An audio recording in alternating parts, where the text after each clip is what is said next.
عباده الذين اصطفى أما بعد أعوذ بالله من الشيطان الرجيم بسم الله الرحمن الرحيم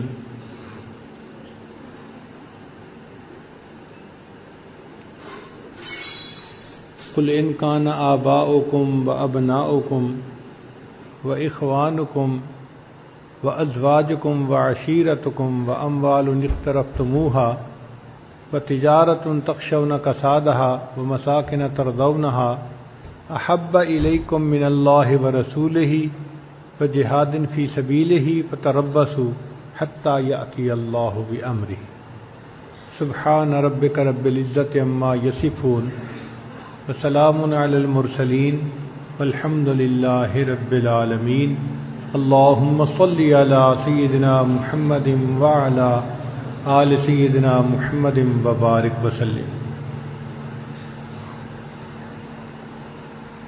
جب نبی علیہ الصلوۃ والسلام نے ہجرت فرمائی تو صحابہ کرام کو بھی مکہ سے مدینہ ہجرت کا حکم ہوا۔ بعض حضرات نے تو فوراً ہجرت فرما لی اور بعض کو تھوڑا سا وقت لگا۔ انسان جس جگہ رہتا ہے وہاں اس کا دل لگا ہوتا ہے، اس کو چھوڑ کے دوسری جگہ جانا اس کے لیے کافی مشکل ہوتا ہے۔ آج ہم کراچی کے بندے کو کہیں جی آپ پشاور جا کے گھر بنائیں تو اس کو عجیب لگے گا۔ لاہور کے آدمی کو کہیں جی کہ رحیم یار خان جا کے رہیں تو وہ پریشان ہو جائے گا، کیونکہ جہاں انسان رہتا ہے وہاں سے موو ہونا مشکل ہوتا ہے۔ تو کچھ صحابہ کرام کو تھوڑا سا ٹائم لگا۔ ان کے لیے اللہ رب العزت نے قرآن مجید میں ایک آیت اتاری جس میں فرمایا کہ جو لوگ ہجرت کرنے میں سوچ بچار سے کام لے رہے ہیں ان کو فرمایا کہ اگر تمہارے آبا، تمہارے بیٹے، تمہارے بھائی، تمہاری بیویاں، تمہارے رشتہ دار اور تمہارا مال اور تمہاری تجارت اور تمہارے یہ خوبصورت گھر یہ اللہ اور اس کے رسول صلی اللہ علیہ وسلم سے زیادہ تمہیں محبوب ہیں اور اللہ کے راستے میں جہاد کرنے سے زیادہ محبوب ہیں، فتربصوا، پھر تم انتظار کرو، حتی یأتی اللہ بامرہ۔ تو اس آیت مبارکہ میں اللہ رب العزت نے ایمان والوں کو ایک خاص بات سمجھائی ہے۔ پہلی بات تو یہ دیکھیں کہ آیت کے جو الفاظ ہیں ان کی ترتیب کتنی پیاری ہے۔ سب سے پہلے آبا کا تذکرہ کیا۔ جب آدمی نے اس قسم کا فیصلہ کرنا ہوتا ہے تو عام طور پر والدین کی رائے کو وہ زیادہ مقدم کرتا ہے، اس لیے اللہ تعالیٰ نے پہلے آبا کا تذکرہ کیا۔ پھر اس کے بعد اگر اس کے اپنے بیٹے ہوں، جوان ہوں، تو ان کی رائے کو بھی بڑی اہمیت دیتا ہے۔ پھر اپنے بھائی کی رائے، پھر اس کے بعد بیوی، اور پھر اس میں جو رکاوٹیں آتی ہیں وہاں جو اس کا مال ہوتا ہے اور جو تجارت جس میں اس کو نقصان کا اندیشہ ہوتا ہے، یہ چیزیں رکاوٹ بنتی ہیں۔ اور پھر گھر اگر اچھا بنا ہوا ہو تو اس کو چھوڑ کے جانا اور مشکل ہوتا ہے۔ تو اتنی خوبصورت ترتیب ہے اس آیت میں کہ اللہ رب العزت ایمان والوں کو یہ بات سمجھا رہے ہیں کہ ان تمام چیزوں کی محبت تمہارے دل میں ہے، یہ فطرت ہے، مگر یہ محبت اللہ اور اس کے رسول صلی اللہ علیہ وسلم کی محبت سے زیادہ نہیں ہونی چاہیے۔ یعنی ان چیزوں کی محبت سے منع نہیں کیا جا رہا، ان کی احبیت سے منع کیا جا رہا ہے۔ مقصد یہ بتانا تھا کہ یہ چیزیں دائرہ شریعت کے اندر جائز ہیں، لیکن اگر یہ اللہ اور اس کے رسول صلی اللہ علیہ وسلم کی محبت سے بڑھ جائیں گی اور راستے کی رکاوٹ بن جائیں گی تو ایمان والو تم اس راستے کی رکاوٹ کے اوپر پاؤں رکھ کے آگے گزر جاؤ، تمہاری منزل کچھ اور ہے۔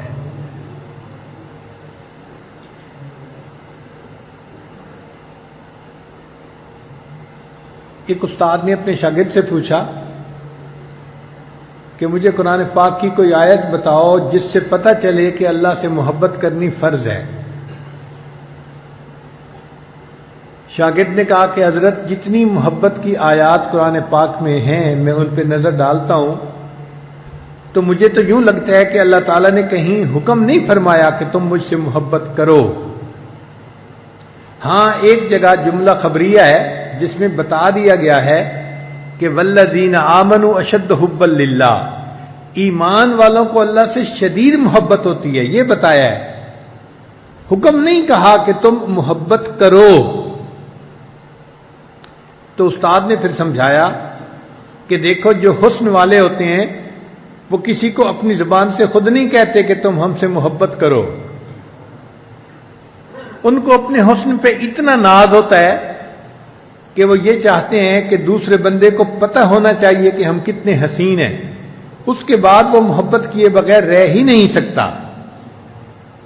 تو اللہ رب العزت نے بھی اسی طرح قرآن مجید میں اپنی عظمت کا بیان فرما دیا اور پھر یہ کہا کہ اب ان کو اگر میری عظمت کا پتہ چلے گا تو یہ مجھ سے محبت کیے بغیر رہ ہی نہیں سکتے۔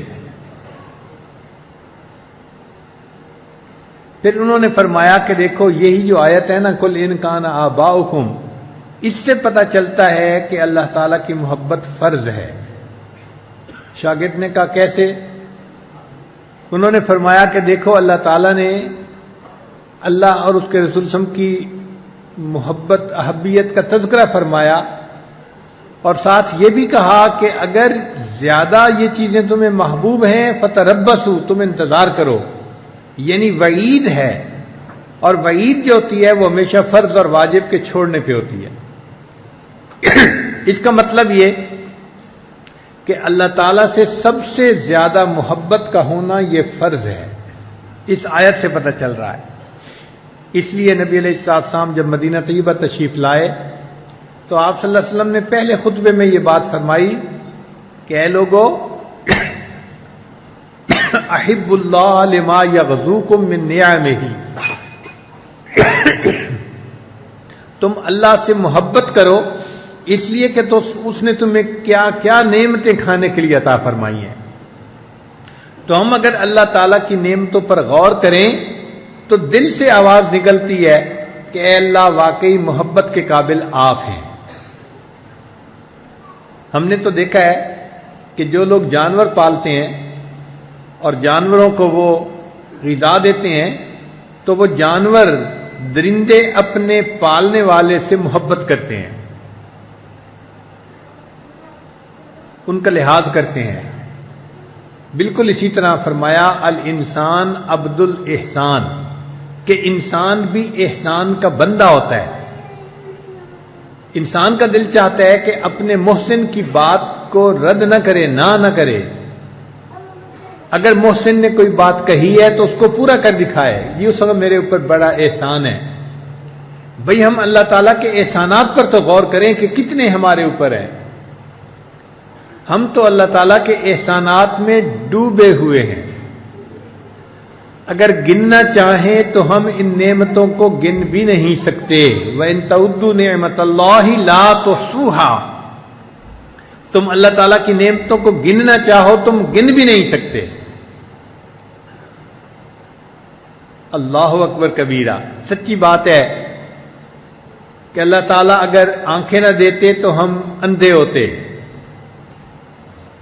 سماعت نہ دیتے ہم بہرے ہوتے، گویائی نہ دیتے ہم گنگے ہوتے، عقل نہ دیتے ہم پاگل ہوتے، اللہ تعالیٰ ہمیں کھانا نہ دیتے ہم بھوکے ہوتے، پانی نہ دیتے ہم پیاسے ہوتے، کپڑے نہ دیتے ہم ننگے ہوتے، اللہ تعالیٰ ہمیں علم نہ دیتے ہم جاہل ہوتے، اللہ تعالیٰ طاقت نہ دیتے ہم کمزور ہوتے، صحت نہ دیتے ہم بیمار ہوتے، اللہ تعالیٰ ہمیں اگر عزت نہ دیتے ہم ذلیل ہوتے۔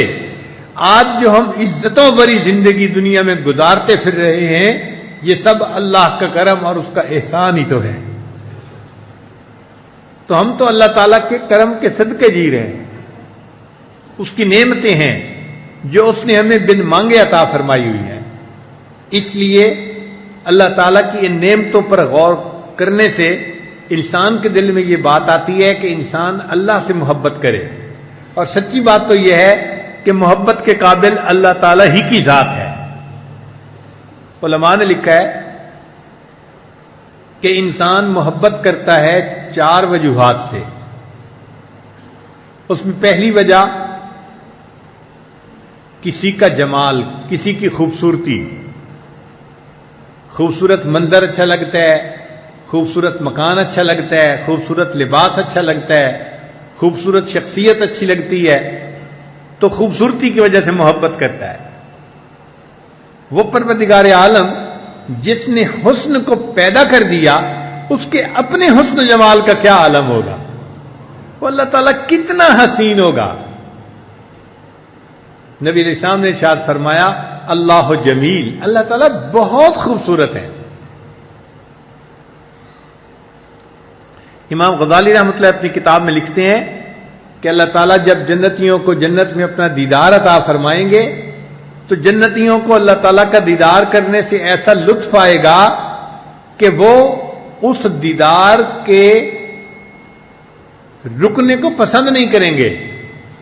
فرماتے ہیں کہ جب اللہ تعالیٰ روکنا چاہیں گے تو جنتی اس طرح روئیں گے جیسے چھوٹا بچہ دودھ پینا چاہتا ہے، ماں اپنے سینے سے ہٹاتی ہے تو بچہ روتا ہے، اسی طرح جنتی روئیں گے کہ اللہ ہم آپ کو اور دیکھنا چاہتے ہیں۔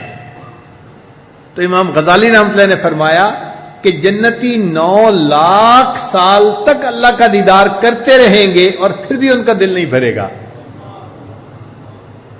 اللہ تعالیٰ کے حسن کا کیا کہنا کہ 9 لاکھ سال تک جنتی دیکھیں گے اور ان کا دل نہیں بھرے گا۔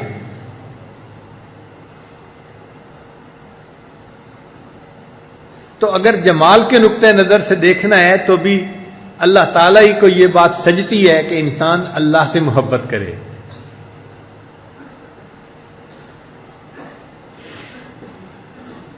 حضرت اقدس تھانوی رحمۃ اللہ نے اس پر بڑی خوبصورت بات لکھی ہے۔ وہ فرماتے ہیں کہ جب دیدار شروع ہوگا تو پھر یہ ختم کیسے ہوگا؟ اگر ہم کہیں کہ اللہ تعالیٰ اس کو خود ختم کر دیں گے تو اس میں تو بخیلی کا شبہ ہوتا ہے کہ بچہ چاہتا ہے دودھ پیوں اور ماں سینے سے ہٹا دیتی ہے، بندہ چاہتا ہے اللہ تعالیٰ کے چہرے کو دیکھوں، دیدار کروں اور اللہ تعالیٰ بند کر دیتے ہیں۔ تو فرماتے ہیں کہ یہ تو بخیلی کا شبہ اس میں پڑتا ہے۔ اور اگر ہم کہیں کہ نہیں اللہ تعالیٰ تو دیدار کرواتے رہیں گے اور بندے دیدار کرنا بند کر دیں گے تو یہ بندوں کے لیے باعث خجالت ہے، ندامت ہے کہ اللہ دیدار کروائیں اور بندے دیدار کرنا بند کر دیں، تو پھر دیدار بند کیسے ہوگا؟ تو حضرت اقدس تھانوی رحمۃ اللہ فرماتے ہیں کہ اس کا حل یہ نکلے گا کہ اللہ تعالیٰ جب تک چاہیں گے دیدار ہو، جمال کی تجلیات سے دیدار کروائیں گے اور بندے اللہ کا دیدار کرتے رہیں گے۔ جب اللہ تعالیٰ چاہیں گے کہ اب میرے بندے جنت کی نعمتوں کے مزے اڑائیں اور دیدار کو بند کر دیں تو اللہ تعالیٰ جلال کی تجلیات ڈالیں گے اور بندے خود بخود جنت کی نعمتوں کی طرف متوجہ ہو جائیں گے، نہ ان پہ اعتراض ہوگا نہ ان پہ اعتراض ہوگا۔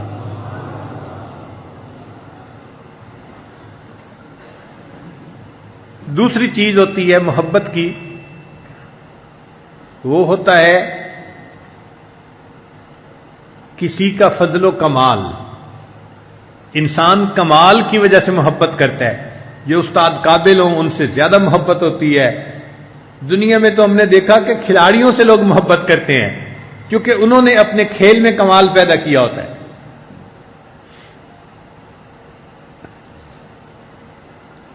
اللہ تعالیٰ کے فضل و کمال کے کیا کہنے، سبحان اللہ۔ قرآن مجید میں اللہ فرماتے ہیں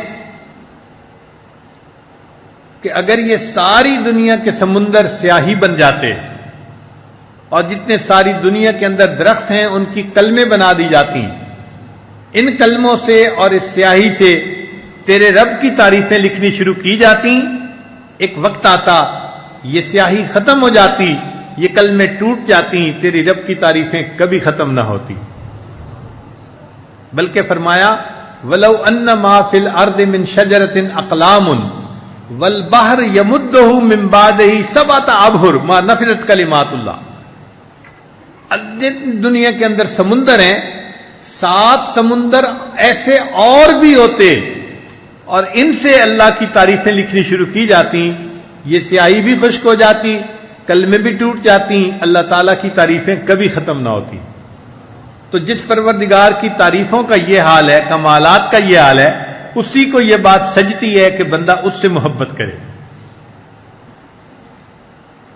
اور تیسری چیز ہوتی ہے کہ کسی کا مال و منال، لوگ مال کی وجہ سے بھی محبت کرتے ہیں، جو مال والے ہوتے ہیں ان کے ساتھ اپنا تعلق جتاتے ہیں، جی میرا تو فلاں کے ساتھ بھی تعلق ہے، میرا ان سے بھی رشتہ داری نکلتی ہے جی۔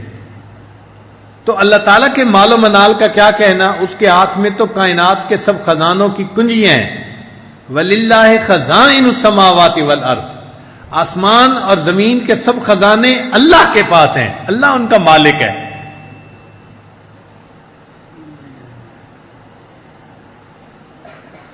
اللہ تعالیٰ نے ایمان والوں کے لیے جنت میں مکان بنائے ہوں گے، 1 اینٹ سونے کی، 1 اینٹ چاندی کی۔ آپ بتائیں بھائی ایک بڑا گھر بنے اور 1 اینٹ سونے کی ہو 1 چاندی کی ہو تو کتنا قیمتی گھر ہوگا۔ پھر بعد ایسے گھر ہوں گے جو سرخ یاقوت کے بنے ہوئے ہوں گے۔ آج چھوٹا سا روبی خریدنے جائیں جو انگوٹھی میں لگتا ہے تو لاکھوں روپیہ لگ جاتا ہے، اور روبی کے بنے ہوئے پورے پورے مکانات ہوں گے۔ اور بعض جگہوں پہ ہے کہ بعض جنتیوں کے لیے اللہ تعالیٰ موتی کے مکان بنائیں گے جو بے جوڑ کا موتی ہوگا، اس میں کوئی جوڑ ہی نہیں ہوگا، پورا مکان ایسا بنا ہوا ہوگا۔ پچھلے دنوں ایک صاحب میرے پاس ایک کاغذ لے کے آئے، اس کے اوپر ایک خبر تھی ڈائمنڈ سٹار۔ انہوں نے کہا جی کہ امریکہ کے سائنسدانوں نے ایک ایسا ستارہ بھی ڈھونڈا ہے جو کاربن کا بنا ہوا ہے، 100% کاربن، اور وہ سٹار ہے، اور اس کا نام انہوں نے ڈائمنڈ سٹار رکھا ہے کہ پورا کا پورا وہ ڈائمنڈ ہے۔ اور اس کی جسامت کتنی ہے؟ اس کی لمبائی 4000 کلومیٹر ہے، 4000 کلومیٹر، اور شاید 2000 سے زیادہ کلومیٹر اس کی چوڑائی ہے، اور یہ پورا کا پورا ایک ٹکڑا یہ ہیرے کا ٹکڑا ہے، ڈائمنڈ کا ٹکڑا ہے، اور فلالیس ڈائمنڈ ہے۔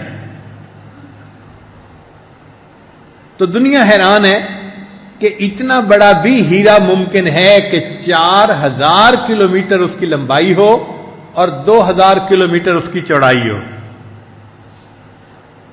تو کہنے لگا مجھے وہ آدمی کہ جی امریکہ کے سائنسدان حیران ہیں کہ دیکھو دنیا میں کائنات کے اندر اتنا بڑا ہیرا بھی کہیں موجود ہے۔ تو میں نے اسے مذاق میں کہا، میں نے کہا مجھے پتہ کیا لگتا ہے؟ کہنے لگا ہاں۔ میں نے کہا مجھے لگتا ہے کہ فرشتے کسی اللہ کے ولی کا جنت میں گھر بنا رہے ہوں گے، اور اس میں سے ایک اینٹ جو ہیرے کی بنی ہوئی تھی وہ گر گئی ہوگی اور یہ آسمان میں تیر رہی ہوگی۔ تو جس پروردگار کے پاس کائنات کے خزانے ہیں اسی کا حق بنتا ہے کہ انسان اس سے محبت کرے۔ تو جمال کو دیکھو تو اللہ سے محبت کرنے کو جی چاہتا ہے، کمال کو دیکھیں تو اللہ سے محبت کرنے کو جی چاہتا ہے، مال و منال کو دیکھیں تو اللہ سے محبت کرنے کو جی چاہتا ہے، اور احسانات کو دیکھیں جو چوتھی چیز ہے تو بھی اللہ تعالیٰ ہی کو سے محبت کرنے کو جی چاہتا ہے، کیونکہ جتنے اللہ کے ہم پر احسانات ہیں وہ احسانات کا تو ہم شکر ادا کر ہی نہیں سکتے، جن احسانات کو ہم گن ہی نہیں سکتے ان کا شکر کیا ادا کریں گے۔ تو ان تمام باتوں سے پتہ چلا کہ محبت کے قابل یقیناً اللہ ہی کی ذات ہے۔ اس لیے نبی علیہ السلام نے ارشاد فرمایا احب اللہ بکل قلوبکم، کہ تم اللہ تعالی سے پورے دل کے ساتھ محبت کرو۔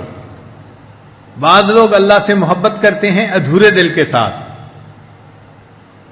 اللہ کی بھی محبت ہے اور ساتھ دنیا کی چیزوں کی بھی محبت ہے. اللہ تعالیٰ ایسے شرک کو پسند نہیں فرماتے اور ایسے بندے سے اللہ تعالیٰ ناراض ہوتے ہیں. اللہ ایک ہے اور وہ بندے سے اس کا دل چاہتے ہیں کہ اے میرے بندے مجھے اپنا دل دے دو, اور دل بھی ایک ہے اور ایک اللہ کے لیے ہے. دل بھی ایک ہے اور ایک اللہ کے لیے ہے. اچھا, دنیا کے جو نفسانی محبتیں ہوتی ہیں اور ایک اللہ تعالیٰ کی جو رحمانی محبت ہے, اس میں فرق سمجھ لیں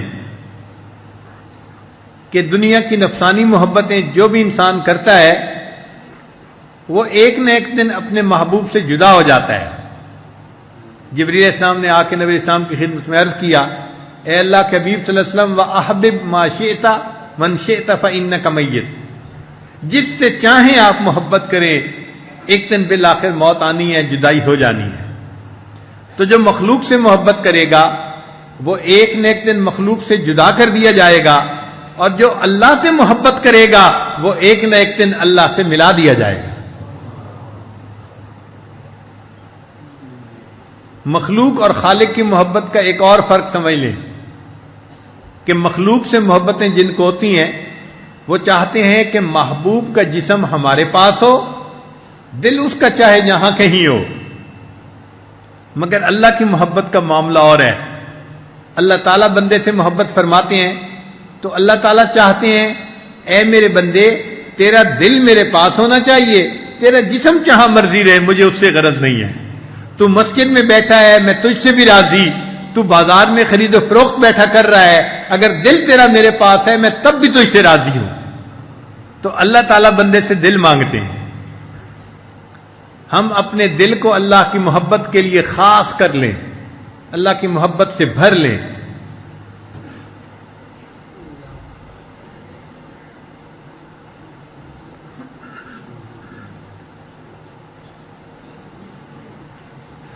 ذنون مصری رحمۃ اللہ علیہ ایک بات فرمایا کرتے تھے کہ جو شخص دنیا میں عبادت کرے گا اس کو اللہ تعالیٰ عبادت کے بدلے جنت عطا فرمائیں گے, اور جو بندہ اپنے دل میں اللہ کی محبت کو پیدا کرنے کا مجاہدہ کرے گا اللہ تعالیٰ اس کو جنت میں اپنا مشاہدہ عطا فرمائیں گے.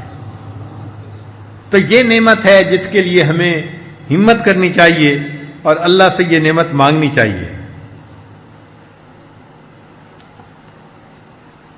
صحابہ کرام اللہ تعالیٰ سے کس قدر محبت کرتے تھے, اللہ اکبر کبیرہ. چنانچہ ایک نوجوان تھے, ان کا نام تھا سالم, یہ ابو حذیفہ کے مولا تھے, یعنی ان کے آزاد کردہ غلام تھے. سالم مولا ابو حذیفہ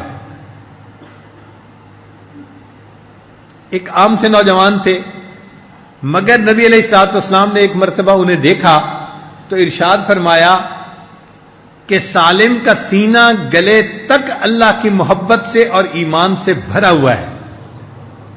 کیا خوش نصیب نوجوان ہوگا کہ جس کے دل میں اللہ کی محبت اتنی تھی کہ لسان نبوت سے اس کی تصدیق ہو رہی ہے کہ سالم کا پورا سینہ گلے تک اللہ کی محبت سے اور ایمان سے بھرا ہوا ہے. اس لیے ایک مرتبہ سیدنا عمر رضی اللہ عنہ نے فرمایا کہ اگر مجھے اپنے بعد کسی کو خلیفہ بنانا ہوتا تو میرا دل چاہتا ہے کہ یہ خلافت میں سالم کے حوالے کر دیتا. تو صحابہ نے پوچھا کہ آپ سالم کا نام کیوں لے رہے ہیں, وہ تو ایک عام سا سادہ سا نوجوان ہے. تو فرمایا کہ میں نے اللہ کے پیارے حبیب صلی اللہ علیہ وسلم سے سنا تھا کہ سالم کا سینہ اللہ کی محبت سے بھرا ہوا ہے, لہذا اسی کو یہ بات سجتی ہے کہ ان کو امیر المومنین بنا دیا جائے.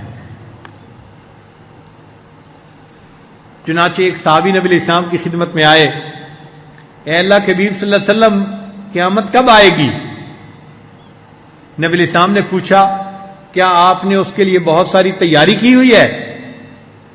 انہوں نے جواب دیا اے اللہ کے حبیب صلی اللہ علیہ وسلم میں نے کوئی بہت نمازیں تو نہیں پڑھی, تلاوت تو نہیں کی, عمل تو کوئی بہت زیادہ نہیں کیے, لیکن بس اتنا ہے کہ میں اللہ اور اس کے رسول سے محبت کرتا ہوں. یہ میں گواہی دیتا ہوں کہ میں اللہ اور اس کے رسول سے محبت کرتا ہوں. تو نبی علیہ السلام نے سن کے فرمایا اگر یہ معاملہ ہے تو انت مع من احببت، تو قیامت کے دن اس کے ساتھ ہوگا جس سے تجھے محبت ہوگی، تجھے اللہ کا وصل نصیب ہوگا.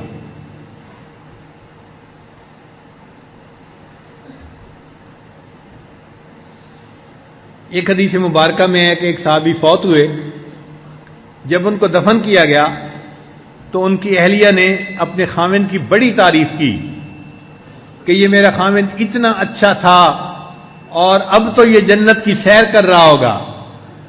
تو نبی علیہ السلام نے اس سے پوچھا کہ تو کیوں کہہ رہی ہے کہ تیرا خاوند جنت کی سیر کر رہا ہوگا؟ اس نے جواب میں کہا کہ میں اس خاوند کے ساتھ زندگی گزار چکی ہوں، یہ ساری رات تہجد پڑھتا تھا اور سارا دن روزے میں رہتا تھا، تو چونکہ یہ اتنا نیک تھا اس لیے میں کہہ رہی ہوں کہ یہ جنت کی سیر کر رہا ہوگا. تو نبی علیہ السلام نے فرمایا اللہ کی بندی، اس سے بہتر تھا کہ تو یہ جواب میں کہتی کہ یہ اللہ اور اس کے رسول سے محبت کرتا ہے اس وجہ سے یہ جنت کی سیر کر رہا ہوگا. عملوں پہ نہیں بھروسہ کر سکتے، لیکن یہ اللہ تعالیٰ کی محبت ایسی نعمت ہے کہ اس سے انسان کو یقیناً اللہ تعالیٰ کی رحمت نصیب ہوگی. چنانچہ حضرت مولانا نشیر احمد گنگوئی رحمۃ اللہ علیہ ارشاد فرماتے تھے کہ جس بندے نے پوری زندگی میں ایک مرتبہ محبت کے ساتھ اللہ کا نام لیا، پوری زندگی میں ایک مرتبہ محبت کے ساتھ اللہ کا نام لیا، یہ ایک مرتبہ اللہ کا لفظ کہنا اس کے لیے کبھی نہ کبھی جہنم سے چھٹکارے کا سبب بن جائے گا. ایک دفعہ اللہ کا نام محبت سے لیا جائے تو یہ نام اس کے لیے کبھی نہ کبھی جہنم سے چھٹکارے کا سبب بن جائے گا.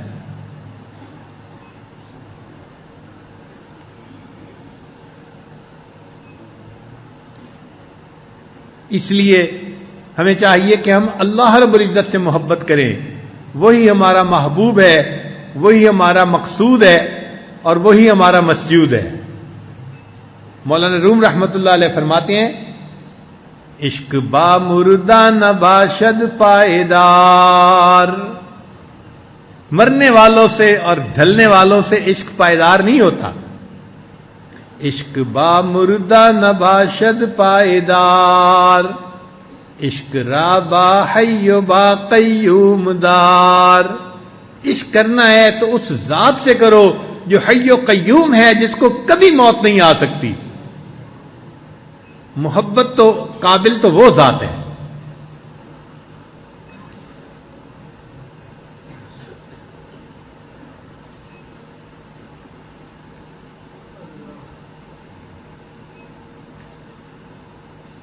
اب یہ محبت دل میں پیدا کیسے ہو؟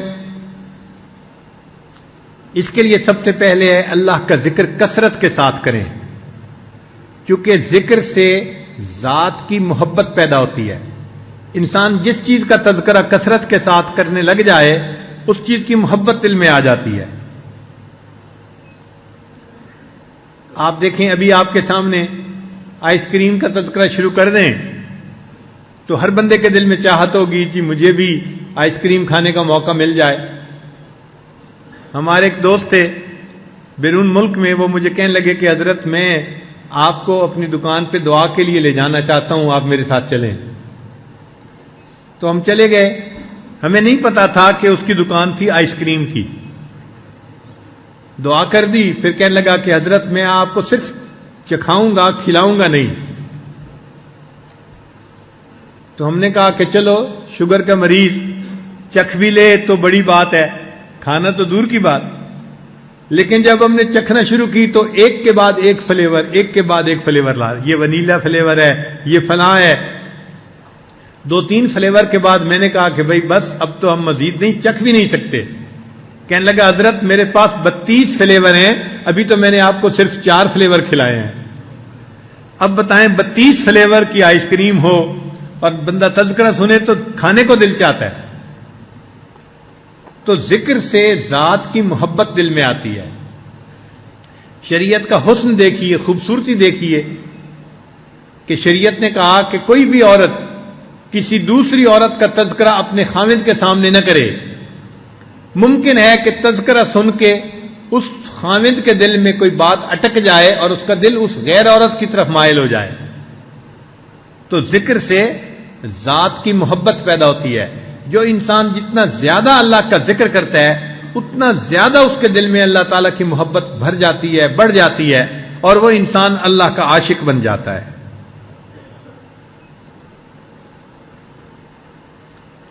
اس لیے رب کریم نے ذکر کی کثرت کا حکم فرمایا. یا ایھا الذین آمنوا اذکروا اللہ ذکرا کثیرا والذاکرین اللہ کثیرا والذاکرات. چونکہ اللہ تعالیٰ چاہتے تھے کہ میرے بندوں کے دل میں میری محبت سب سے زیادہ ہو، تو اس کا حل بھی بتا دیا کہ تم کثرت سے ذکر کرو گے تو تمہارے دل میں میری محبت یقیناً بھر جائے گی، بڑھ جائے گی.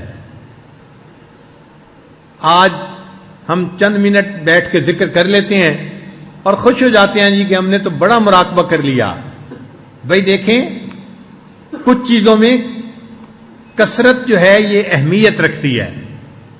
اس کی مثال یوں سمجھیں کہ آپ کے جسم پر پسینہ آیا ہوا ہے، گرمی سے آپ گھر آئے، بو آ رہی ہے، پسینہ ہے، تو اب آپ چاہتے ہیں کہ میں اس پسینے سے اور بو سے چھٹکارا پاؤں، اور اس کے لیے آپ کو غسل کرنا پڑے گا، اپنے جسم پر پانی بہانا پڑے گا، اچھی طرح مل مل کے نہانا پڑے گا، تو آپ کا جسم بالکل صاف ہو جائے گا، ستھرا ہو جائے گا، سب بو چلی جائے گی.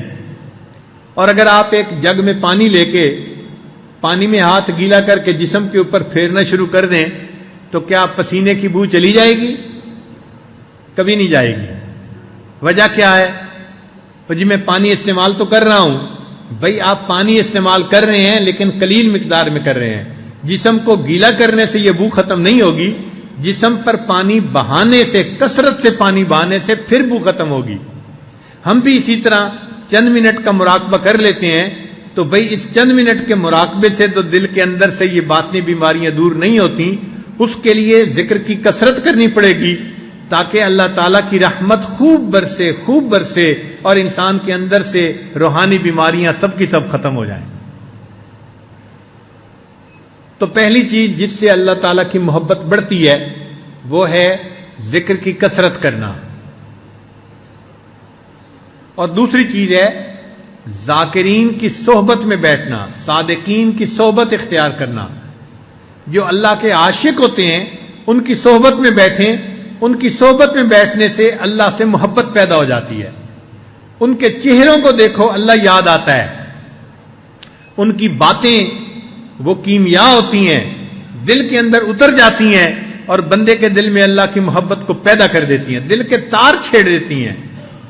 تو اللہ والوں کی صحبت کا اختیار کرنا. اسی لیے اللہ تعالیٰ ارشاد فرماتے ہیں یا ایھا الذین آمنوا اتقوا اللہ وکونوا مع الصادقین. اے ایمان والو، اللہ سے ڈرو اور سچوں کی صحبت اختیار کرو. تم ان کی صحبت اختیار کرو گے تو تمہارے اوپر ان کا رنگ چڑھ جائے گا. جیسے خربوزے کو دیکھ کے خربوزہ رنگ پکڑتا ہے، تم ان کی صحبت میں بیٹھو گے تمہارے اوپر رنگ چڑھے گا، تمہارے دل میں بھی اللہ کی محبت پیدا ہو جائے گی.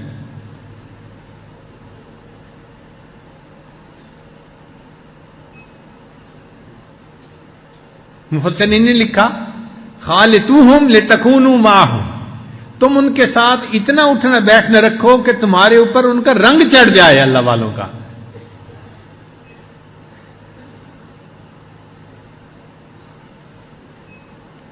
تو اللہ والوں کی صحبت اختیار کرنے سے انسان کے دل میں اللہ تعالیٰ کی محبت بڑھتی ہے.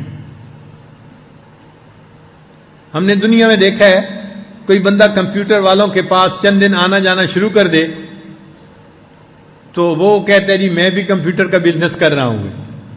بھائی چند دن کمپیوٹر والوں کے پاس بیٹھے، کمپیوٹر کی باتیں سنی، تو اب خود بھی کمپیوٹر کا بزنس کرنے کے لیے تیار ہیں. اسی طرح جو اللہ والوں کے پاس بیٹھتا ہے اور اللہ کی باتیں سنتا ہے وہ بھی چاہتا ہے کہ جی میں اللہ کی محبت کا بزنس کرنا چاہتا ہوں. اس کے دل میں بھی اللہ کی محبت بیدار ہو جاتی ہے. یہ ایک چنگاری ہے جو لگ جاتی ہے اور پھر یہ بھڑکتی ہوئی آگ بن جایا کرتی ہے.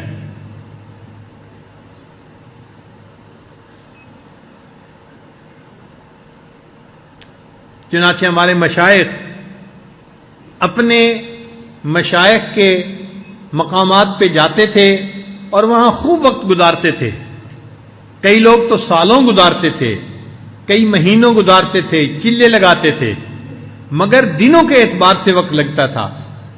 آج کل تو سالک آتا ہے ملنے کے لیے اور شیخ کو سلام کرتا ہے اور سلام کرتے ہی کہہ دیتا ہے جی کہ حضرت مجھے ابھی جانا ہے، اور پھر دو باتیں کرتا ہے. پہلی بات، حضرت مراقبے تو ہم سے ہوتے نہیں، بس آپ ہی کچھ توجہ فرما دیں، ویسے میں نے ابھی جانا ہے.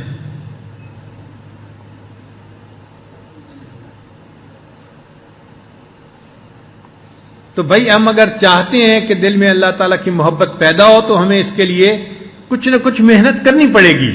اس محنت کا نتیجہ نکلے گا کہ دل میں ایک بیج پڑ جائے گا جو پھر اپنے وقت پہ درخت بنے گا اور اس کے اوپر پھل پھول لگیں گے محبت کے. اس لیے محبت کا لفظ حبہ سے بنائے، حبہ دانے کو کہتے ہیں. یہ اللہ تعالیٰ کی محبت کا بیج پڑ جاتا ہے اللہ والوں کی صحبت میں.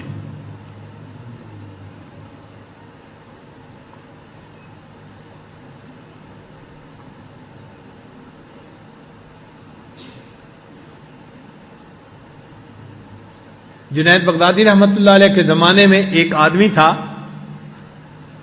جو مشہور ڈاکو تھا، اور وہ اپنی اس بری عادت سے باز نہیں آتا تھا. کتاب میں لکھا ہے کہ اس کو 16,000 درے لگ چکے تھے، کبھی 100، کبھی 200، کبھی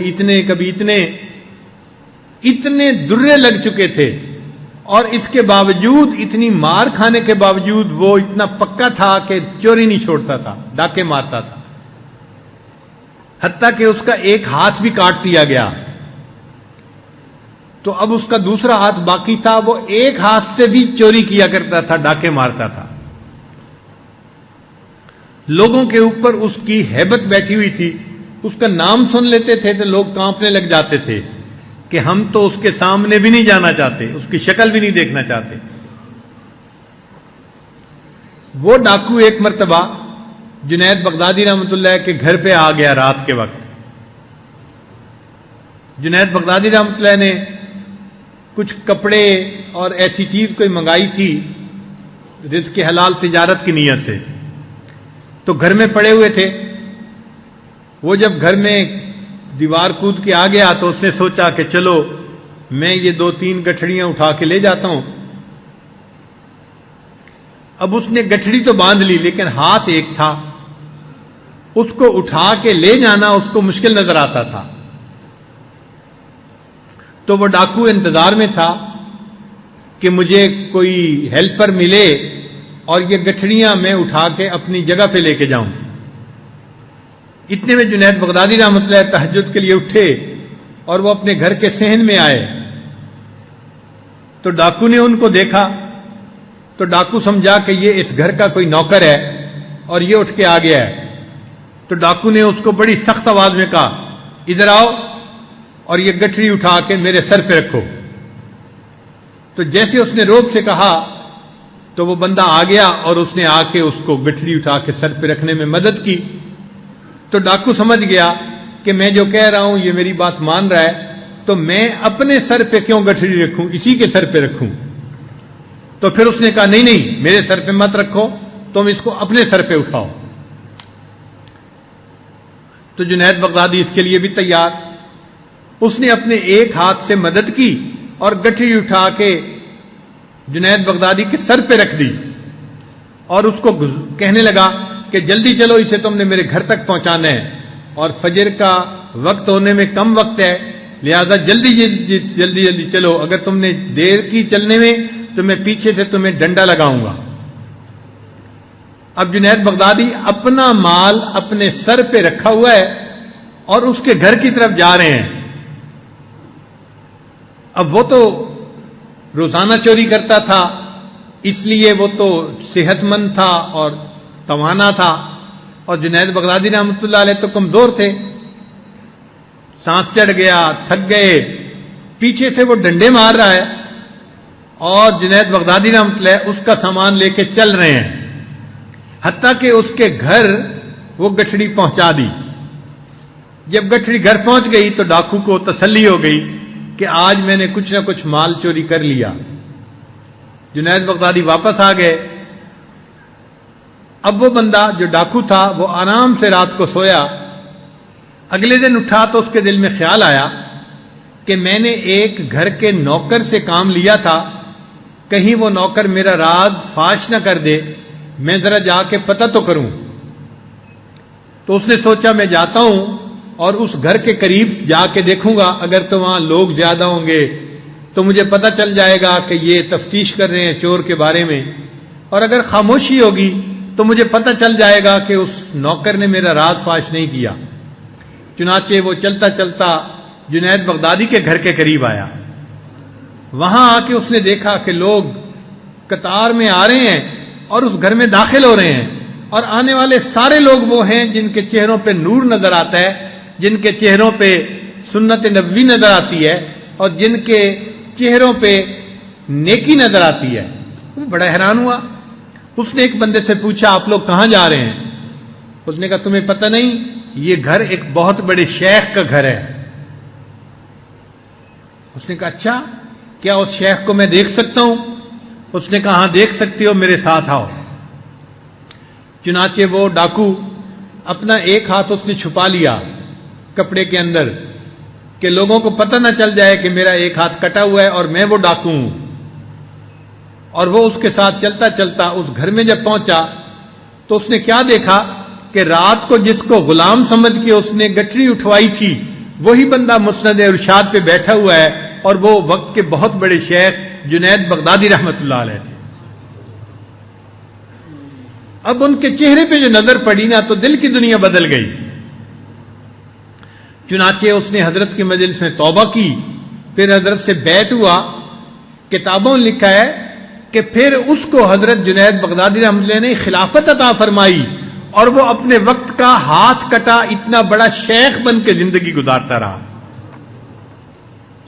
تو ڈاکو تھا, چور تھا, اللہ والوں کی محفل میں آیا اور اللہ والوں نے اس کے دل کو بدل کے رکھ دیا.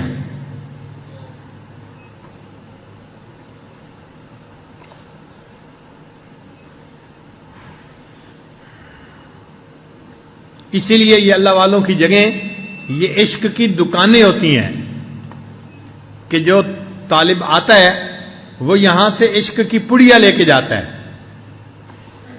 حضرت مولانا فضل الرحمان گنج مراد آبادی رحمۃ اللہ علیہ نے ایک دفعہ مولانا محمد علی موگیری رحمۃ اللہ سے پوچھا, مولانا تم نے کبھی عشق کی دکانیں دیکھی ہیں؟ تو مولانا تھوڑی دیر تو سوچتے رہے, اور تھوڑی دیر سوچنے کے بعد کہا جی میں نے اپنی زندگی میں عشق کی 2 دکانیں دیکھی ہیں. پوچھا کون کون سی؟ کہنے لگے ایک میں نے شاہ آفاق رحمت اللہ علیہ کی دکان دیکھی, اور دوسری میں نے شاہ غلام علی دہلوی رحمت اللہ علیہ کی. یہ دونوں نقشبندی سلسلہ کے بزرگ تھے.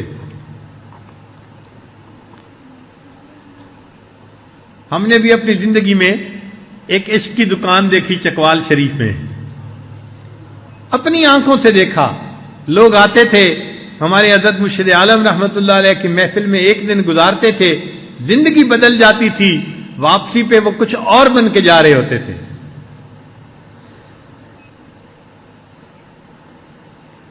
جب پہلی دفعہ بیعت ہونے کے لیے گئے اس وقت میری عمر بہت زیادہ نہیں تھی, داڑھی کے سارے بال کالے تھے اور بالکل ایک نوجوانی کی عمر تھی. تو حضرت سے ملاقات ہوئی, بیعت ہوئی, پھر واپس آئے. تو اس وقت میں بس پہ گیا تھا اور بس پہ ہی واپس آ رہا تھا. اب بس پہ جب آ کر بیٹھا تو میں نے آنکھیں بند کر لیں اور اپنے مراقبے میں لگ گیا. ارد گرد کی تو خبر ہی نہیں تھی کوئی دیکھ رہا ہے یا نہیں دیکھ رہا. ہمارے حضرت فرماتے تھے اپنی پوی تے پرائی بھول ونجی, تو ہمیں کسی کی کیا فکر تھی, بس اپنے آپ میں لگے ہوئے تھے.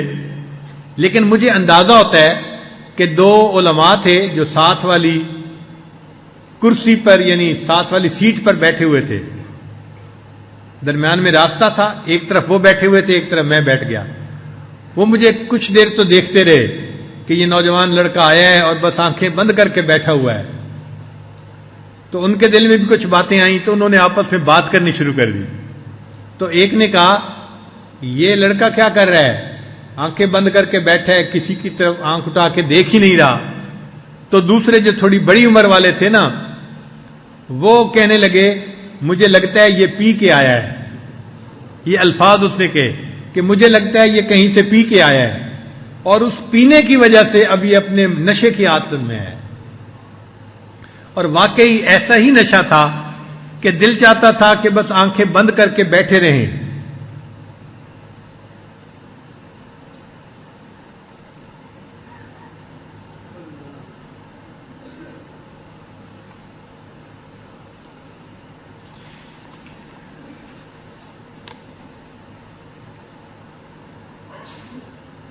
تو اگر اللہ تعالیٰ نے ہمیں ایسی جگہوں پہ آنے کی توفیق عطا فرمائی تو ہمیں وہاں سے فائدہ اٹھانا چاہیے.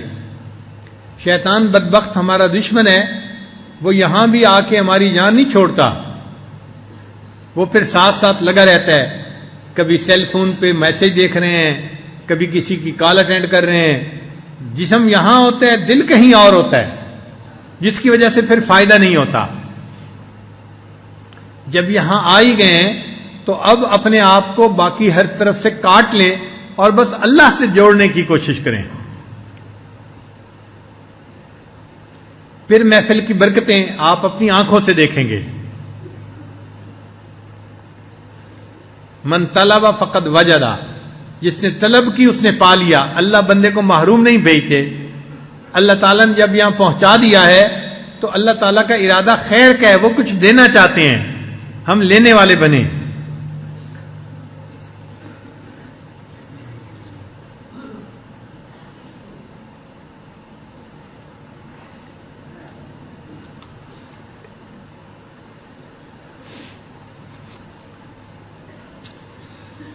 انسان طبعاً کیڑوں کو پسند نہیں کرتا, انسان کی طبیعت ہے. بلکہ عورتیں یا بچے تو دیکھیں تو ڈر کے مارے چیخ مار کے بھاگتے ہیں. لیکن ایک کیڑا ایسا ہے کہ جسے بندہ پسند بھی کرتا ہے اور اس کو اپنے گھر میں پالتا بھی ہے اور مہنگا خریدتا ہے. وہ کون سا کیڑا؟ وہ ہوتا ہے ریشم کا کیڑا. ہم نے لوگوں کو دیکھا ہے کہ گھر میں ریشم کے کیڑے پالتے ہیں اور ان سے ریشم حاصل کر کے پھر اسے بیچتے ہیں. اب یہ پسند کی چیز تو نہیں ہے, مگر انسان اس ریشم کے کیڑے کی خدمت کر رہا ہے, اس کی رکھوالی کر رہا ہے, اس کی نگرانی کر رہا ہے, اس کو خوراک دیتا ہے, اس کی صحت کا خیال رکھتا ہے. کیوں کہ اس سے اس کو قیمتی چیز ملتی ہے. بعض اللہ کے بندے ریشم کے کیڑے کی مانندی ہوتے ہیں,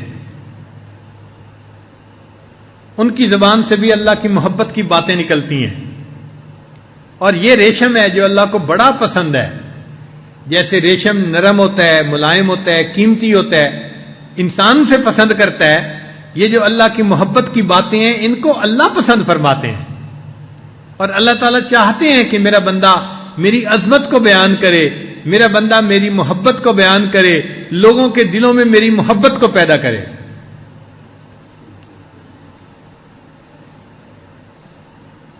چنانچہ ایک بزرگ فرماتے تھے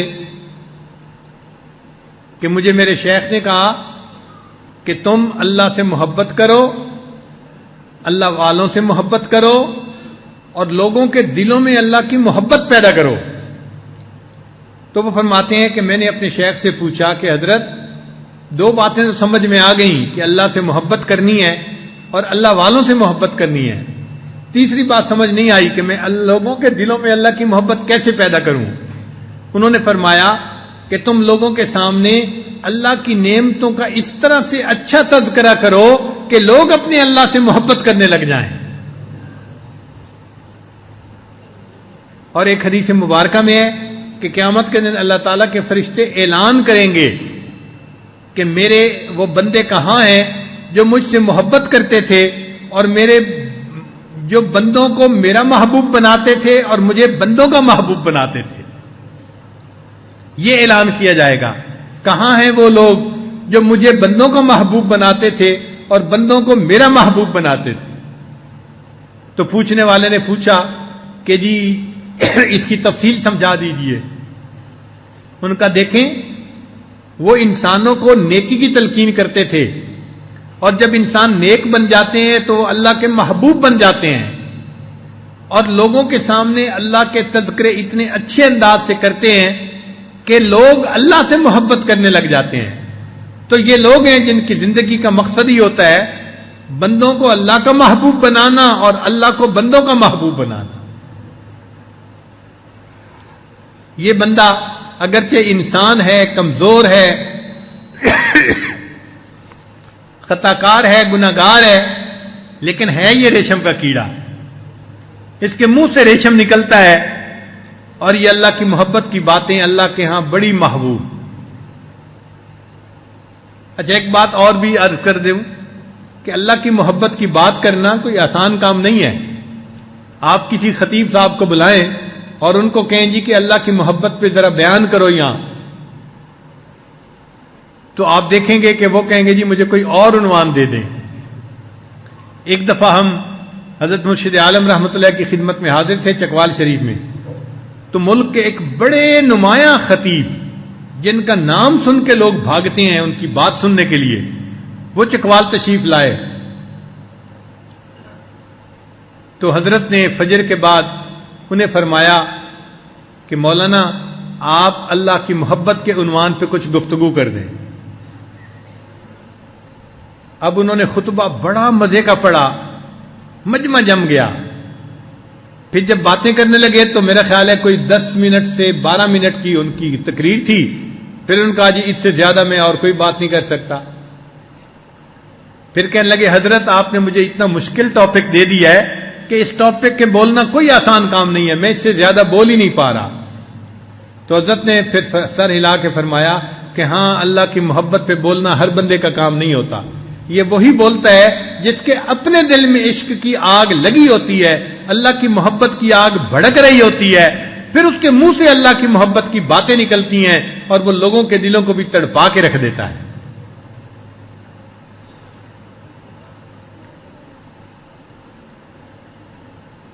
حضرت خواجہ غلام فرید رحمت اللہ علیہ کا عجیب شعر ہے، فرماتے ہیں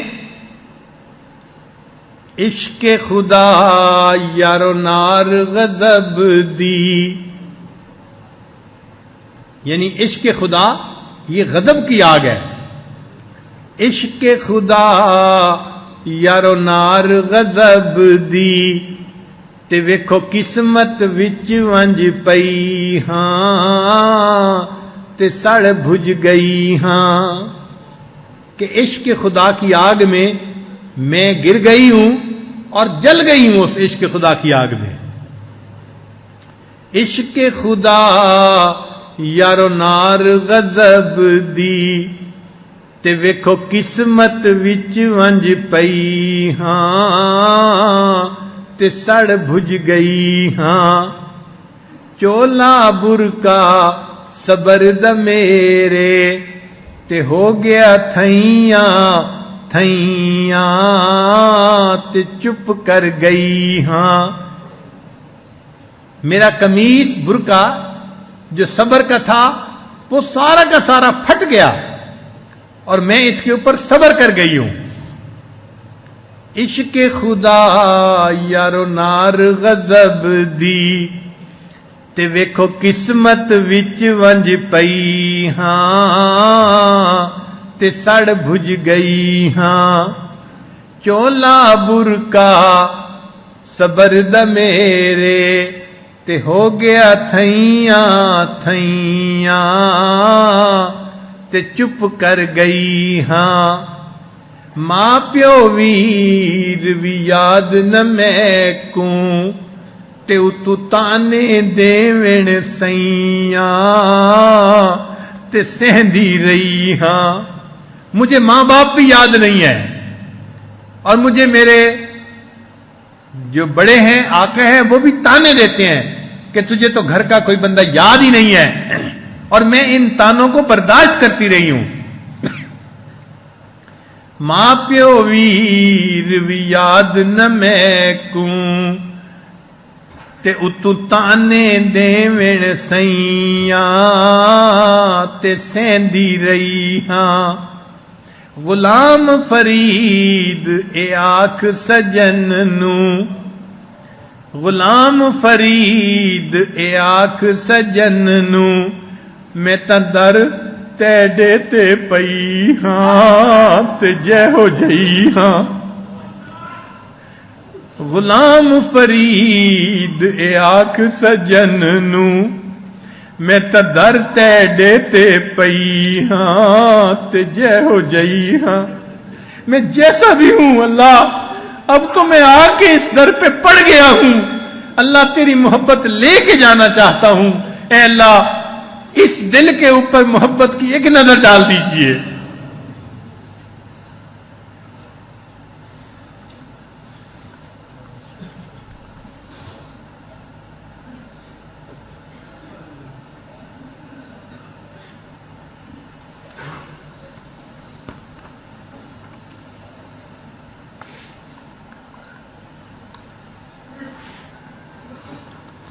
جو لوگ دنیا میں اللہ تعالیٰ سے محبت کریں گے، اللہ تعالیٰ قیامت کے دن ان لوگوں کو بلا حساب جنت عطا فرمائیں گے۔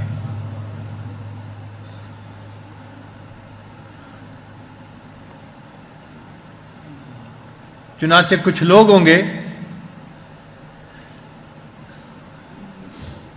جو قیامت کے دن جنت کے دروازے کی طرف جائیں گے، اور جو جنت کا فرشتہ ہے رضوان اس کو کہیں گے کہ جنت کا دروازہ کھولو اور ہمیں جانے دو۔ تو رضوان ان کو کہے گا کہ بھائی تم یہاں کیسے پہنچ گئے؟ تمہیں تو پہلے حساب کتاب دینا تھا، پھر یہاں آنا تھا، جاؤ حساب کتاب دو پھر یہاں آؤ۔ تو وہ کہیں گے کہ اچھا آپ ہمارے بارے میں اللہ سے پوچھ لو۔ تو رضوان پوچھے گا یا اللہ یہ کیسے لوگ ہیں کہ جو آ گئے ہیں اور کہتے ہیں کہ جنت کا دروازہ کھولو ہمیں جنت جانے دو؟ اللہ فرمائیں گے رضوان یہ سچ کہتے ہیں، یہ محبت کرنے والے لوگ ہیں، یہ میری خاطر راتوں کو جاگا کرتے تھے، یہ ساری ساری رات تہجد پڑھنے میں گزارتے تھے، یہ تلاوت میں گزارتے تھے، عبادت میں گزارتے تھے، اور یہ اس امید پہ زندگی گزارتے تھے کہ ہم دنیا کی زندگی اللہ کی عبادت میں گزاریں گے تو ہمیں جنت میں اللہ کا دیدار نصیب ہوگا۔ اس لیے اب ان کو فکر لگی ہوئی ہے ہم جلدی جنت میں جائیں اور اپنے محبوب کا دیدار کریں۔ اب اے رضوان ان کو جنت میں داخل ہونے دے، مجھے ان سے حساب لیتے ہوئے شرم آتی ہے۔ بلے شاہ ایک بزرگ گزرے ہیں، ان کا ایک عجیب شعر ہے، فرماتے ہیں کورے کاغذ کتاب نہ ہوندے، یعنی اگر کاغذ لے کے کوئی جلد باندھ دے تو اس کو کتاب نہیں کہہ سکتے کہ یہ کتاب ہے۔ کورے کاغذ کتاب نہ ہوندے تے سارے پھول گلاب نہ ہوندے، اور ہر پھول گلاب کا پھول نہیں ہوتا، گلاب کا پھول تو کوئی ہوتا ہے۔ کورے کاغذ کتاب نہ ہوندے تے سارے پھول گلاب نہ ہوندے، تے جے کر یاری لائیے بلیا تے یارا نال حساب نہ ہوندے۔ اور اگر کسی سے بلیا تم اپنی یاری لگاؤ تو پھر یاروں کے ساتھ حساب کتاب نہیں ہوتے، انسان بلا حساب معاملہ کرتا ہے۔ اللہ بھی قیامت کے دن ایسا کریں گے، یہ بندے تھے جو مجھ سے محبت کرتے تھے، اے فرشتے مجھے اب ان بندوں سے حساب لیتے ہوئے حیا آتی ہے۔ میرے بندو تم نے مجھ سے دنیا میں محبت کی، میں جانتا ہوں تمہارے دل کی کیفیت کو، جاؤ آج بلا حساب جنت میں داخل ہو جاؤ۔ اللہ تعالی ہمیں بھی اپنے چاہنے والوں میں شامل فرمائے اور ہمیں بھی اپنے عشق کی یہ نعمت نصیب فرمائے، ہمارے دل کو اپنی محبت سے بھر دے، اپنے عشق سے بھر دے اور ہمیں اپنے چاہنے والوں میں شامل فرما دے۔ وآخر دعوانا ان الحمد للہ رب العالمین۔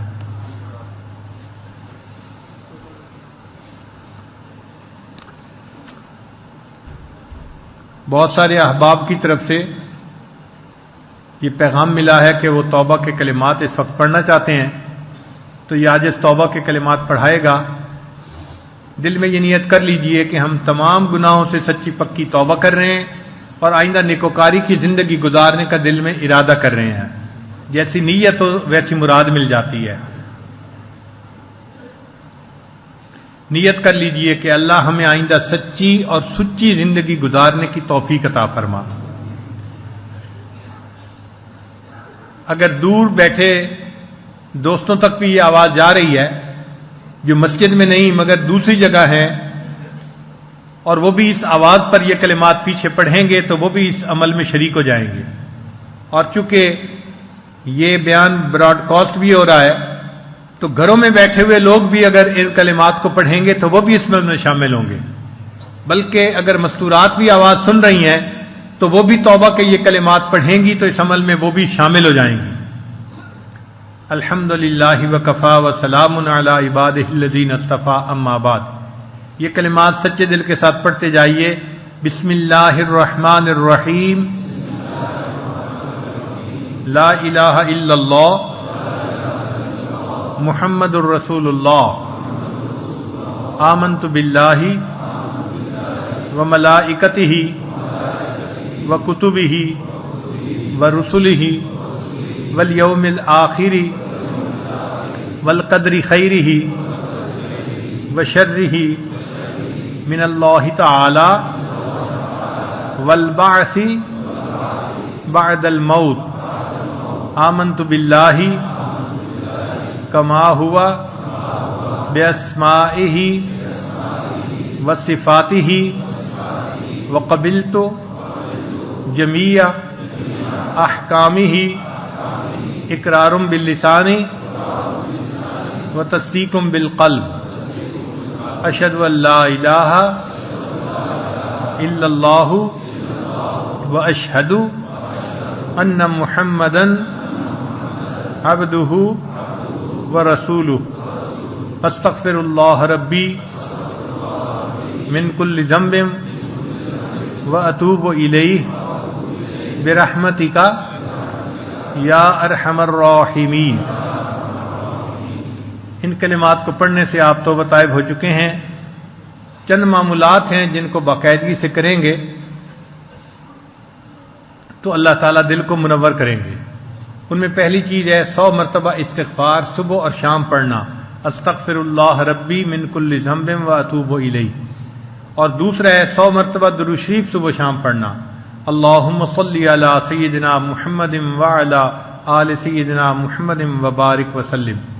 تیسرا ہے قرآن مجید کی تلاوت روزانہ کرنا، ایک پارہ ہو تو بہت اچھا، مشکل ہو تو آدھا پارہ صحیح، مگر کوئی دن تلاوت کے بغیر نہ گزرے۔ خواتین نے جن دنوں میں نماز نہیں پڑھنی ہوتی وہ ان دنوں میں تلاوت نہ کریں، ان کو بن کیے اللہ اجر اور ثواب عطا فرما دیتے ہیں۔ چوتھی چیز ہے لیٹے بیٹھے چلتے پھرتے ہر وقت دل میں اللہ کو دھیان رکھنا، اللہ کو یاد کرنا۔ اس کو کہتے ہیں ہتھ کار ول دل یار ول، ہاتھ کام کاج میں مشغول اور دل اللہ تعالیٰ کی یاد میں مشغول۔ وہ جن کا عشق صادق ہے وہ کب فریاد کرتے ہیں، لبوں پہ مہر خاموشی دلوں میں یاد کرتے ہیں۔ تو دل میں اللہ کو یاد کرنا۔ اور پانچویں چیز ہے مراقبہ۔ مراقبے کا طریقہ یہ ہے کہ جب آپ کے پاس تھوڑا وقت فارغ ہو، اور یہ وقت فارغ کرنا پڑتا ہے، نکل آتا ہے، آپ کا مقدمہ ہو تو آپ کچہری جانے کے لیے ٹائم نکالتے ہیں، بازار سے چیز خریدنی ہو، سودا لینے کے لیے ٹائم نکالتے ہیں، بیمار ہو تو ڈاکٹر کے پاس جانے کے لیے ٹائم نکالتے ہیں۔ تو جس چیز کو آپ اہم سمجھتے ہیں اس کے لیے ٹائم نکالتے ہیں۔ اسی طرح اللہ کی محبت بھی ایک اہم چیز ہے، اس کے لیے ہمیں وقت نکالنا چاہیے اور مراقبہ کرنا چاہیے تاکہ یہ نعمت ہمیں بھی نصیب ہو جائے۔ تو چند منٹ کا مراقبہ، 15-20 منٹ کا مراقبہ کرنے کا طریقہ یہ ہے کہ آنکھوں کو بند کر کے اللہ کی طرف متوجہ ہو کے بیٹھ جائیں، دل سے دنیا کے تمام خیالات نکال دیں اور اللہ کی طرف متوجہ ہو کے بیٹھ جائیں کہ اللہ کی رحمت آ رہی ہے، دل میں سما رہی ہے، دل کی ظلمت اور سیاہی دور ہو رہی ہے، اور میرا دل اللہ اللہ بول رہا ہے۔ یعنی آپ نے زبان سے نہیں پڑھنا، دل پڑھ رہا ہے اور آپ سن رہے ہیں۔ بس 15-20 منٹ کا مراقبہ یہ آپ کے دل کی حالت کو بدلے گا اور آپ کو اپنے دل سے اللہ اللہ کی ایک کیفیت محسوس ہونی شروع ہو جائے گی۔ پہلے یہ حرکت ہوتی ہے اور بعد میں ایک آواز محسوس ہوتی ہے، پہلے تحرک ہوتا ہے بعد میں تذکر ہو جاتا ہے۔ اور یہ ذکر ایسا ہے کہ جب بندے کو ملتا ہے تو پھر پوری زندگی لیٹے بیٹھے چلتے پھرتے ہر وقت اس کو اللہ تعالیٰ ہی کا ایک ادراک رہتا ہے.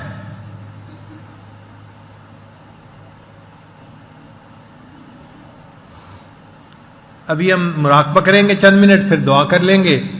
چنانچہ سب حضرات تھوڑی دیر کے لیے آنکھوں کو بند کر لیں، اللہ کی طرف متوجہ ہو کے بیٹھ جائیں.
تکڑی گھت کے تول نہ ماہی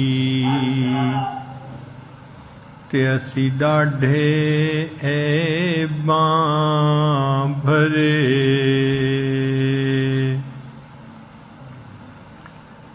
تکڑی گھت کے تول نہ ماہی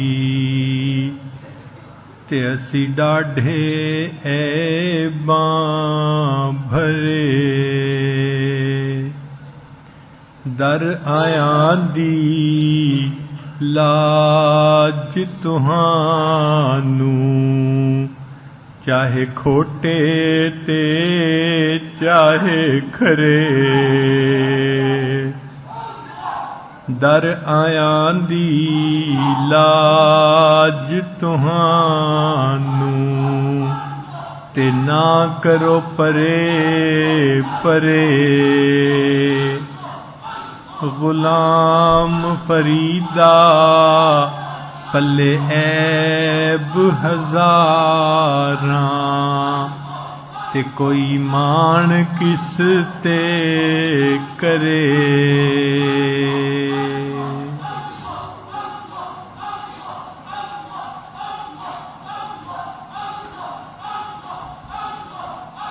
نہ میں سوہنی تے نہ گن پلے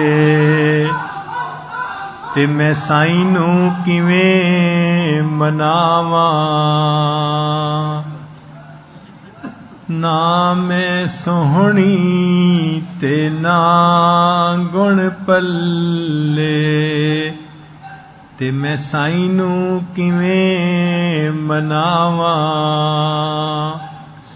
چارے لڑ میرے چکڑا لتھڑے تے میں کہڑا مل مل دھواں صابن تھوڑا تے میل گھنیری صابن تھوڑا تے میل گھنیری تے میں بے پتنا تے روواں غلام فریدا کوئی وس نہ چلدا تے میں ہنجواں دے ہار پروواں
لا الہ الا اللہ محمد رسول اللہ. دعا کر لیجیے.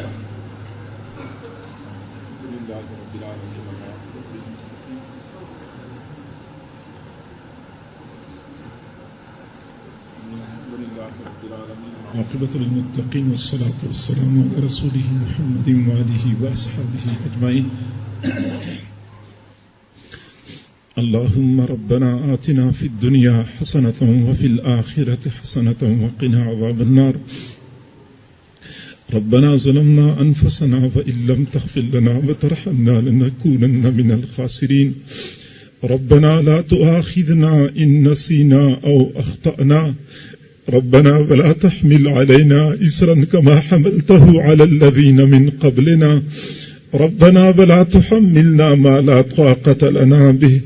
واعف عنا واغفر لنا وارحمنا أنت مولانا فانصرنا على القوم الكافرين. اے کریم پروردگار، ہم تیرے عاجز و مسکین بندے ہیں، ہمارے حال پہ رحم فرما، ہمارے گناہوں کو معاف فرما، ہماری خطاؤں کو معاف فرما، ہمارے عیبوں کی پردہ پوشی فرما، ہمیں ذلت و رسوائی سے محفوظ فرما. اے کریم آقا، ہمیں در در کے دھکے کھانے سے محفوظ فرما، ہماری پریشانیوں کو ختم فرما.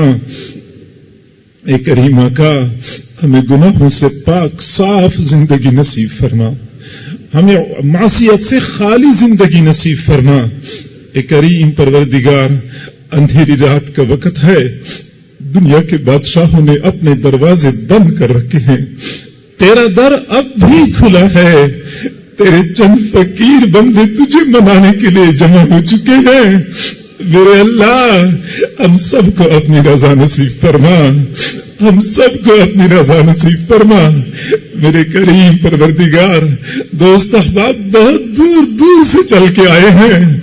مصروفیت کے دور میں، فتنوں کے دور میں اپنے کام کاج کو چھوڑ کے آنا اللہ کوئی تھوڑی قربانی تو نہیں ہے. اللہ ان قربانیوں کو قبول فرما دیجئے، مغفرت کا فیصلہ فرما دیجئے. اللہ ہمیں معاف کر دیجئے. اے کریم پروردگار، ہمارے لیے گناہوں سے بچنا مشکل ہے، تیرے لیے تو بچانا آسان ہے. اللہ گناہوں سے بچا لیجئے, اللہ بچا لیجئے, اے اللہ گناہوں سے بچا لیجئے میرے اللہ. گناہوں کے لیے اٹھنے والی نگاہوں کو جھکا دیجئے, متحرک زبانوں کو ساکت کر دیجئے, بڑھنے والے قدموں کو روک لیجئے اللہ, بڑھنے والے ہاتھوں کو روک لیجئے میرے اللہ. شیطان ظالم نے ہمیں گمراہ کرنے کی قسمیں کھائی ہیں, یہ ہمارا پیچھا نہیں چھوڑ رہا, ہمارا پیچھا چھڑا دیجئے. کریم پروردگار, ہم کب تک تجھ سے دور بھٹکتے پھریں گے؟ ہمیں اپنا قرب نصیب فرما, ہمیں اپنی محبت اپنی معرفت نصیب فرما میرے اللہ. عرصہ گزر گیا, ہم تجھے پانے کے لیے کوششیں کر رہے ہیں, ہم ایک قدم آگے بڑھاتے ہیں, شیطان ہمیں 2 قدم پیچھے دھکیلتا ہے, شیطان ظالم نے ہمیں تھکا دیا ہے. اللہ اپنی مدد شامل حال فرما, اپنا ساتھ نصیب فرما. دنیا میں ہم نے دیکھا ہے بچہ چلتے چلتے تھک جاتا ہے, وہ ابو سے کہتے ہیں ابو مجھے اٹھا لیجئے, مجھ سے مزید نہیں چلا جاتا. اللہ ہمارا بھی وہی حال بن چکا ہے, مزید ہم سے نہیں چلا جاتا. اپنی مدد شامل حال فرما. نفس کو اللہ سرکش, نفس کی سرکشی کو ختم فرما دیجئے, شیطان کو پیچھے دھکیل دیجئے, ہمارے لیے آنے کا راستہ ہموار کر دیجئے میرے اللہ. دنیا میں جتنے لوگ نیک بنے ہیں, کوئی خود تو نیک نہ بن سکا, تو نے ہی سب کو نیک بنایا ہے, ہمیں بھی نیک بنا دیجئے اللہ, ہمیں بھی نیک بنا دیجئے میرے اللہ. ہم تو ایسا نہ بن سکے کہ تجھے پسند آ جائے, تو اپنی پسند کے مطابق بنا دیجئے, اپنی پسند کے مطابق بنا دیجئے میرے اللہ. گناہ کرتے کرتے ہمارے دل سخت ہو چکے ہیں, پتھر بن چکے ہیں. کریم آقا, ہم اپنے سینوں میں دل نہیں پتھر لیے کر رہے ہیں. اللہ ان پتھر دلوں کو نرما دیجئے, زنگالود دلوں کو چمکا دیجئے اللہ.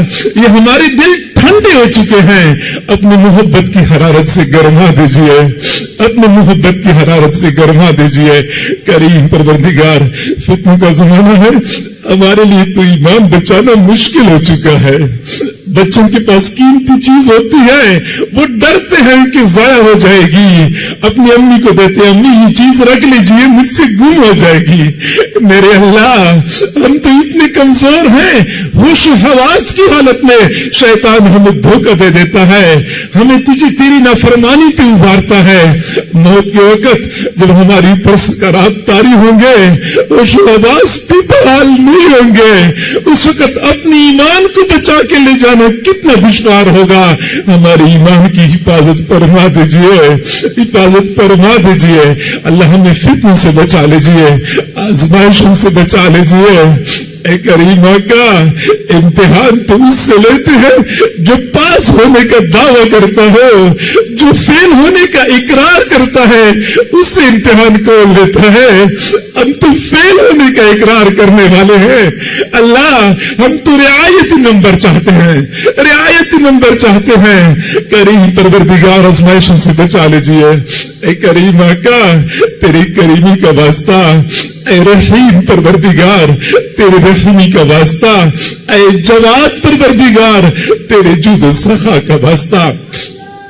تو سخی ذات ہے, تجھے سخاوت سجتی ہے, سخاوت کا مظاہرہ فرما دیجئے. رحمتوں کے دروازے کھول دیجئے, خالی جھولیاں بھر دیجئے. اے کریم, اے رحیم, اتنے بندے کسی دنیا دار کے پاس چلے جاتے, وہ بھی خالی ہاتھ میں لوٹاتا, تو زمین و آسمان کے خزانوں کا مالک ہے. اللہ خالی ہاتھ میں لوٹا, میرے اللہ خالی ہاتھ میں لوٹا. اے کریم پروردگار, اے احکم الحاکمین, تو ہمارا محتاج نہیں، ہم تیرے محتاج ہیں۔ اللہ تو نے خود ہی تو فرمایا ہے ادعونی استجب لکم، مجھے پکارو میں تمہاری دعاؤں کو قبول کروں گا۔ اللہ ہم پکار تو رہے ہیں، تو بھی سچا، تیرا قول بھی سچا۔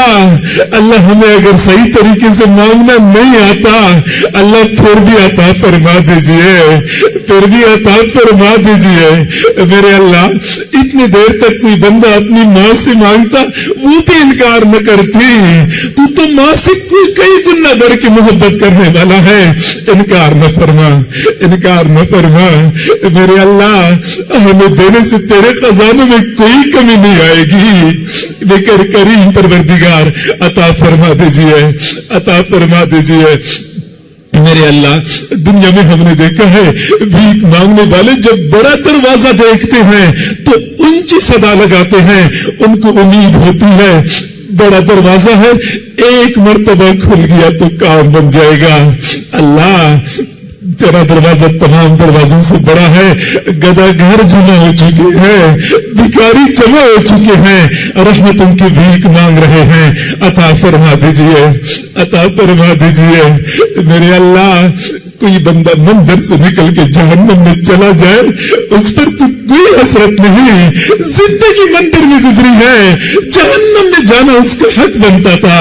اللہ جو بندہ مسجد کی زندگی گزارے جہنم میں چلا جائے، حسرت تو اس بندے پہ ہے، پوری زندگی کلمہ پڑھتے رہے، موت کے وقت کلمہ نصیب نہ ہوا۔ اللہ ایسی شقاوت سے بچا لیجیے، ایسی بدبختی سے بچا لیجیے۔ کریم آقا ہمارے حال پر رحم فرما۔ دنیا کی بھیک مانگنے والے ایک دروازہ کھٹکھٹاتے ہیں، نہیں کھلتا تو اگلے دروازے پہ چلے جاتے ہیں، وقت ضائع نہیں کرتے۔ اللہ ان کا تو کوئی مسئلہ نہیں، مسئلہ تو ہمارا ہے، ہمارے سامنے تیرے در کے سوا کوئی دوسرا در نہیں۔ اللہ ہم جائیں تو کہاں جائیں، مانگے تو کس سے مانگے؟ اللہ تیرے سوا ہمارا کوئی دوسرا رب نہیں، تو ہمارا رب ہے، تو نے ہمیں دینا ہے، ہمیں عطا فرما دیجئے۔ اللہ ہمیں عطا فرما دیجئے۔ کریمہ کا خالی ہاتھ نہ لوٹا۔ مجمع میں جتنے بھی حضرات موجود ہیں یا دور لوگ بیٹھے دعاؤں پر آمین کہہ رہے ہیں، 71 مرتبہ محبت کی نظر ڈال دیجئے۔ اللہ ایک مرتبہ، میرے اللہ ایک مرتبہ محبت کی نظر ڈال دیجئے۔ اللہ ہمارا کام بن جائے گا، تیرا کچھ کم نہیں ہوگا۔ اللہ دنیا والے تجھ سے دنیا مانگتے ہوں گے، کاروں کوٹھیوں والے تجھ سے کوٹھیاں مانگتے ہوں گے۔ اللہ ہم تیری رضا کے طلبگار ہیں، اپنی رضا نصیب فرما، اپنی رضا نصیب فرما۔ میرے اللہ ہم سب پر ایک مرتبہ محبت کی نظر ڈال دیجئے۔ اللہ وہ محبت کی نظر جو تو نے فضیل ابن عیاض پہ ڈالی تھی، اللہ وہ ڈاکوؤں کے سردار تھے، تیری محبت کی نظر پڑ گئی تو نے ان کو ولیوں کا سردار بنا دیا۔ اللہ وہ بشر حافی جو شراب خانے میں شراب کے نشے میں مست تھے، تیری محبت کی نظر پڑ گئی تو نے ان کو اپنا دیوانہ بنا دیا۔ اللہ ہم شراب خانے میں تو جمع نہیں ہو چکے، جب تو شراب خانے میں پڑے ہوئے لوگوں پہ نظر ڈالتا ہے اپنا بنا لیتا ہے، اب شراب خانے میں تو جمع نہیں ہو چکے، تیری محبت کی تلاش میں یہاں پہ آئے ہیں، ہمارے اوپر بھی وہ محبت کی نظر ڈال دیجئے، اپنا بنا لیجئے، اپنا بنا لیجئے۔ میرے اللہ بنی اسرائیل میں جو 100 بندوں کا قاتل تھا، نیکوں کی بستی کی طرف چل پڑا، ابھی وہاں پہنچا بھی نہیں تھا، راستے میں موت آ گئی، تو نے مغفرت کا فیصلہ فرما دیا۔ میرے اللہ ہم تو نیکوں کی جگہ پہ پہنچ چکے ہیں، اللہ ہماری بھی مغفرت فرما دیجئے، مغفرت فرما دیجئے۔ ہم مانتے ہیں ہم بہت گناہگار ہیں، بہت برے ہیں، ہمارے گناہ آسمان کے ستاروں سے زیادہ ہیں، زمین کے ریت کے ذرات سے زیادہ ہیں، سمندر کے پانی کے قطرات سے زیادہ ہیں، لیکن تیرے رحم کرم کے سمندروں سے زیادہ نہیں ہے۔ رحم کرم کا مظاہرہ فرما دیجئے، ہمارے گناہوں کو معاف کر دیجئے، اللہ معاف کر دیجئے، اللہ معاف کر دیجئے۔ اللہ اگر تو نے معاف نہیں کیا شیطان ہم پر خوش ہو جائے گا، وہ کہے گا گا اچھا ہو گیا، اتنی دیر تک بیٹھے بھی رہے، ملا بھی کچھ نہیں۔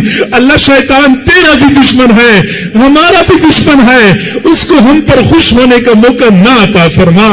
اللہ معاف کر دیجئے، شیطان کو ذلیل کر دیجئے، ہماری بگڑی بنا دیجئے، اللہ بگڑی بنا دیجئے۔